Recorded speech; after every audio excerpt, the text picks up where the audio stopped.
sebelum 15 derajat ke TMA, busi membersihkan bunga api, teman-teman.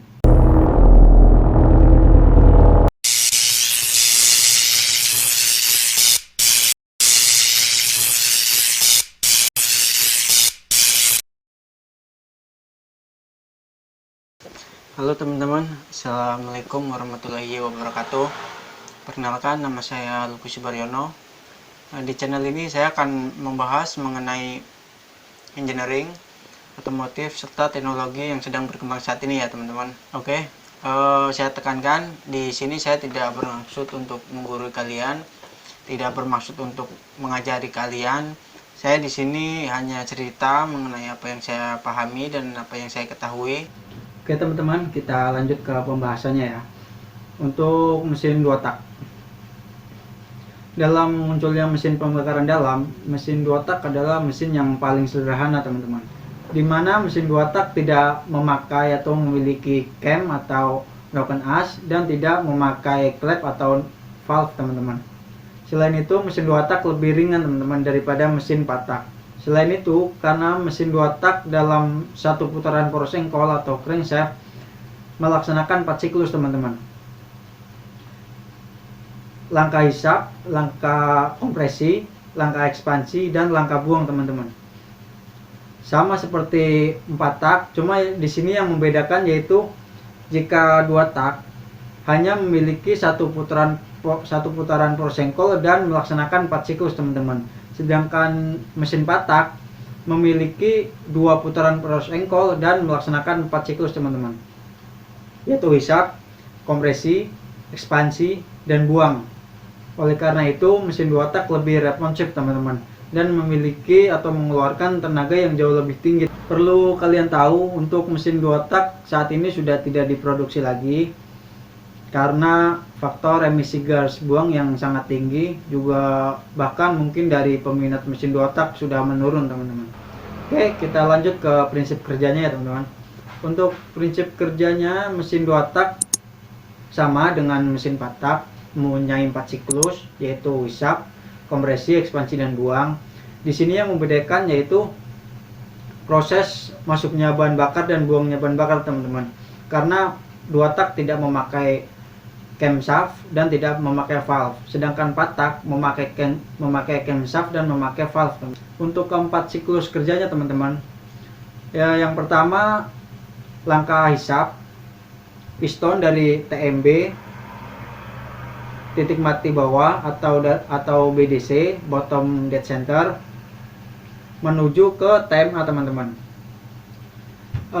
Piston dari TMB saat menuju ke TMA, di saat itu pula bahan bakar masuk ke ruang crankshaft teman-teman, atau yang sering disebut orang-orang itu bak poros engkol, di mana tempat bercampurnya bahan bakar dan udara. Piston dari TMB naik ke TMA, di saat itu bahan bakar masuk. Saat piston berada di TMA, piston kembali lagi ke TMB teman-teman. Di saat itu juga, saat piston turun ke TMB, di saat itu piston memberikan tekanan terhadap bahan bakar yang sudah tercampur udara di ruang poros engkol teman-teman. Jadi piston dari TMA ke TMB, ya kan, bahan bakar tertekan. Di saat itu bahan bakar otomatis tertekan dan terdorong ke ruang bakar teman-teman. Piston saat ini sudah di TMB titik mati bawah. Kemudian untuk langkah kedua, piston kembali lagi ke TMA titik mati atas. Piston dari titik mati bawah naik ke TMA untuk mengkompresikan bahan bakar teman-teman. Tapi di saat piston dari TMB ke TMA, di saat itu juga bahan bakar masuk kembali teman-teman ke ruang poros engkol. Jadi piston naik, di saat itu bahan bakar masuk lagi ke ruang poros engkol. Saat piston dari TMB ke TMA, sebelum 15 derajat ke TMA, busi membersihkan bunga api teman-teman, sehingga terjadi ledakan bahan bakar, kemudian mendorong kembali piston ke TMB teman-teman. Nah, di saat piston terdorong ke bawah karena ledakan, di saat itu piston juga menekan campuran bahan bakar dan udara yang sudah tertampung di bak porsengkol. Kemudian bahan bakar naik kembali dengan tertekannya piston yang turun ke TMB. Kemudian dari situ bahan bakar menekan gas hasil pembakaran menuju ke exhaust port teman-teman, ke lubang pembuangan, lubang pembuangan teman-teman. Jadi terjadi ledakan, ya kan? Terjadi ledakan, piston terdorong ke bawah ke TMB.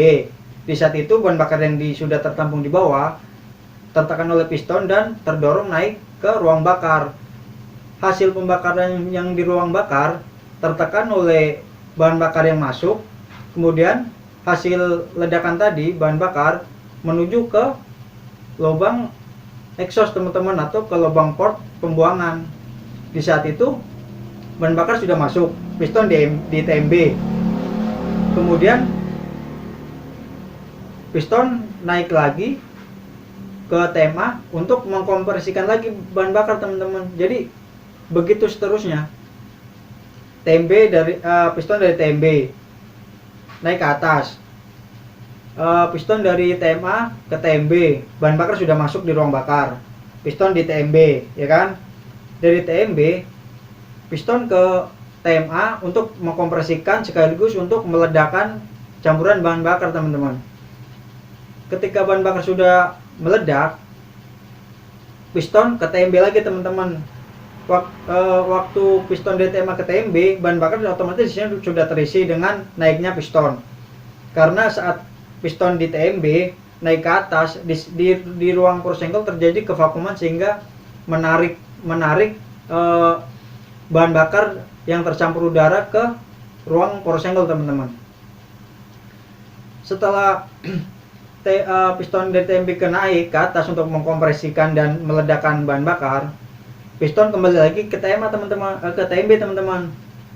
Kemudian saat piston dari TMA ke TMB, di situ juga bahan bakar yang di ruang porsengkol naik kembali ke atas teman-teman. Jadi begitulah seterusnya. Makanya disebut mesin 2 tak itu dalam satu putaran porsengkol melaksanakan 4 siklus sekaligus teman-teman. Makanya motor 2 tak itu sangat responsif dan mengeluarkan tenaga yang tinggi teman-teman. Jika kalian bingung, nanti setelah video ini selesai saya sertakan video-video.